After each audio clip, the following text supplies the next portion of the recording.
Dubai এক মরুভূমির দেশ, তবু এই শহর যেন আস্ত এক সোনার খনি। বাংলাদেশের এয়ারপোর্টগুলোতে যেসব সোনার চালান ধরা পড়ে তার বেশিরভাগই থাকে দুবাই ফেরত বিমান। এমনকি দুবাই ফেরত প্রবাসীদের কাছেও প্রিয়জনদের দাবি থাকে দুবাইয়ের সোনার নেকলেস, সোনার তৈরি সাধারণ গহনা তো সামান্য বিষয়। এই শহরে দেখা মেলে সোনার তৈরি গাড়ি, সোনার তৈরি জামা, মাস্ক ইত্যাদি। প্রায় 4 কিলোমিটার দৈর্ঘ্যের সোনার চেন, 60 কেজি ওজনের আংটি, এমনকি সোনার টয়লেট দেখা যায় দুবাইতে। অনেকেই শহরকে বলে থাকেন সিটি অব গোল্ড। এখানে সোনা এতটাই সহজলভ্য যে বেশ কয়েক জায়গায় বসানো রয়েছে সোনা কেনার ভেন্ডিং মেশিন। বিশ্বব্যাপী ভেন্ডিং মেশিনে কোক, পেপসি কেনা যায়, কিন্তু দুবাইতে ভেন্ডিং মেশিনে কেনা যায় সোনার বিস্কুট। দুবাইয়ে প্রচুর তেলের খনি থাকলেও নেই কোনো সোনার খনি। তবে এত সোনা দুবাই পায় কিভাবে, আর কেনই বা দুবাইয়ে সোনার দাম এত সস্তা? অনেকে দুবাইকে একটি দেশ বলে জানলেও এটি সংযুক্ত আরব আমিরাতের একটি প্রদেশ। দুবাইয়ে অন্যতম প্রধান আকর্ষণ হচ্ছে এখানকার উন্নত মানের বিশাল স্বর্ণের বাজার। যারা সোনা ভালোবাসেন তাদের জন্য দুবাইয়ের শোক মার্কেট যেন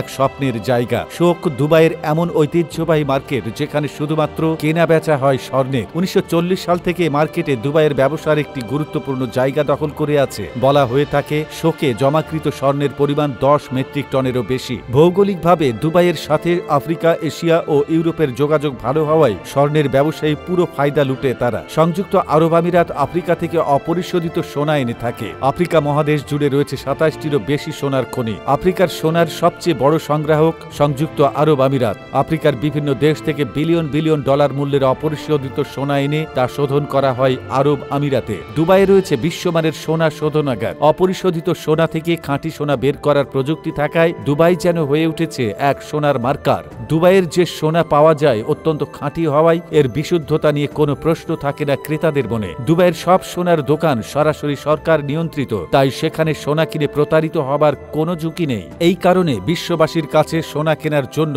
দুবাই এক নিরাপদ শহর। এছাড়া এখানকার সোনার তৈরি জুয়েলারিগুলো ডিজাইন, কোয়ালিটি এবং উজ্জ্বলতা এক কথায় অসাধারণ। দুবাই সরকার সবসময় স্বর্ণকে কর থেকে অব্যাহতি দিয়েছে। ট্যাক্স বাদ দেওয়ার কারণে দুবাইয়ের সোনা সবসময় সস্তা। বিশাল ট্যাক্সের বোঝা না থাকায় ক্রেতাদের তাদের শুধুমাত্র সোনার গহনার মূল্য দিতে হয়। সেই কারণে মানুষ দুবাই শহরে গিয়ে সোনা কিনতে পছন্দ করে। বিশেষ করে ভারতীয়রা দুবাইতে সোনার চুড়ি, নেকলেস, সোনার চেন, আংটি ইত্যাদি অলংকার আকারে পছন্দ করে, যা দুবাইয়ের জাতীয় অর্থনীতিকে করেছে অনেক শক্তিশালী। তবে কেউ চাইলেই দুবাই থেকে সোনা দেশে আনতে পারেন না। বিভিন্ন কর ও শুল্ক পরিশোধের পর প্রতিটি যাত্রী সর্বোচ্চ 100 গ্রাম ওজনের স্বর্ণালংকার দুবাই থেকে নিয়ে আসতে পারেন। আর সোনার বারের ক্ষেত্রে আনতে পারেন 117 গ্রাম ওজনের সোনার বার। সেক্ষেত্রে প্রতি 11.64 গ্রাম স্বর্ণের বারের জন্য পরিশোধ করতে হয় মাত্র 4000 টাকা শুল্ক।